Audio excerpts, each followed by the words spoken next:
महालक्ष्मी रेसकोर्सची जमीन बळकावण्याचे प्रयत्न राज्य सरकारकडून सुरू असल्याचा आरोप आदित्य ठाकरेंनी केलाय।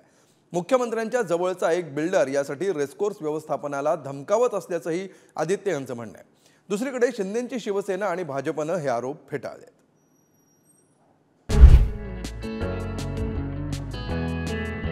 दक्षिण मुंबईतील मोक्याच्या ठिकाणी असलेलं महालक्ष्मी रेसकोर्स पुन्हा एकदा चर्चेत आलंय।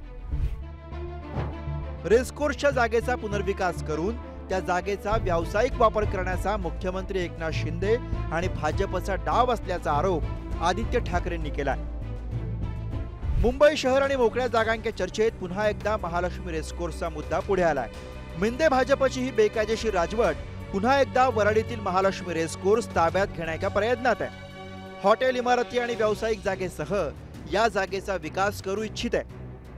बेकायदेशीर मुख्यमंत्र्यांचा एक बिल्डर मित्र रेसकोर्स व्यवस्थापनाला सामंजस्य करारावर स्वाक्षरी करण्यासाठी धमकावतोय अशी माहिती समोर आली आहे। यामुळे काही जागा रेसिंगसाठी दिली जाईल आणि बाकीची जागा तथाकथित विकासासाठी काढून घेतली जाईल।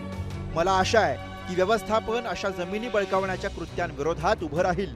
आम्ही दोन्ही बाजूंनी 1 इंचही मोकळी जागा बांधू देणार नाही। यापूर्वी त्यांना एका बिल्डरच्या फायद्यासाठी रेसकोर्स मुलुंडला हलवायचं होतं आणि आता एक बिल्डरच या चर्चेचं नेतृत्व करतोय।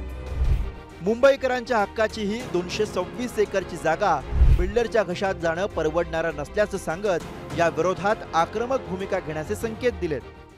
आज आदित्य ठाकरे यांनी त्याच्यावरती जो स्फोट केलेला आहे तो अत्यंत धक्कादायक आहे।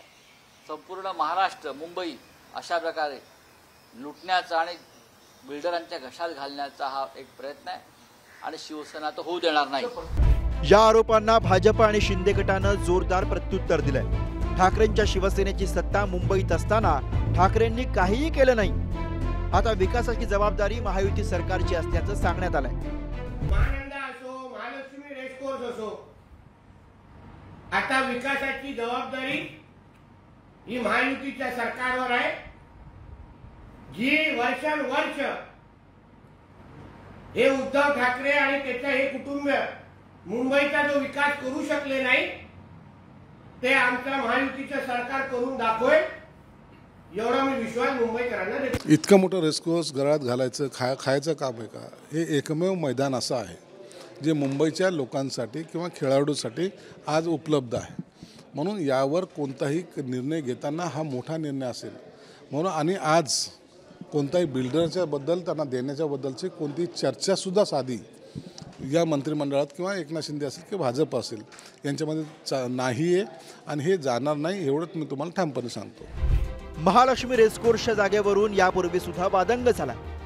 महालक्ष्मीत मोक्याच्या ठिकाणी असलेला हा भूखंड रेसकोर्स व्यवस्थापनाला 2014 साली भाडे करारावरती देण्यात आला। हा भाडे करार 2013 साली संपुष्टात आला। राज्य सरकारच्या मालकीच्या भूखंडाच्या भाडे कराराचं नूतनीकरण करण्याचे अधिकार हे महानगरपालिकेला आहेत, पण नूतनीकरण करायचं की नाही याचा निर्णय घेण्याचा अधिकार हा राज्य सरकारकडे आहे। त्यामुळे मुंबई महापालिकेनं या भूखंडाचं नूतनीकरण केलं नाही। व्यवस्थापनानं अनेकदा भाडे कराराचे पैसे देण्याची पालिकेकडे तयारी सुद्धा दर्शवली, पण त्यास नकार मिळाला। भाडे कराराची रक्कम स्वीकारली तर जागेचं नूतनीकरण झालं असा अर्थ। त्यामुळे महानगरपालिकेनं भाडं स्वीकारलं नाही। रेसकोर्सच्या जागी शिवसेना प्रमुख बाळासाहेब ठाकरेंचं स्मारक करण्याची शिवसेनेची योजना होती। या जागेवर थीम पार्क आणि उद्यानं उभारण्याची यापूर्वी चर्चा झाली। लोकसभा निवडणुकांच्या तोंडावर महायुती विरुद्ध ठाकरेंच्या शिवसेनेच्या संघर्षात हा मुद्दा पुन्हा नव्यानं उपस्थित झालाय।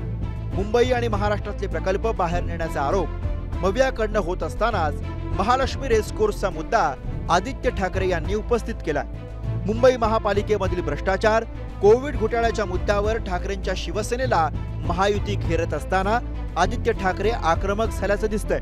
मुंबईतील अनेक रखडलेल्या प्रकल्पांचं उद्घाटन नेत्यांकडे वेळ नसल्यानं होत नसल्याचा मुद्दा सुद्धा ते सातत्यानं मांडताना दिसतायत। निवडणुकांपर्यंत ही सुंदोपसुंदी अशीच पाहावी लागणार आहे। पंकज दळवी, ब्युरो रिपोर्ट, पुढारी न्यूज।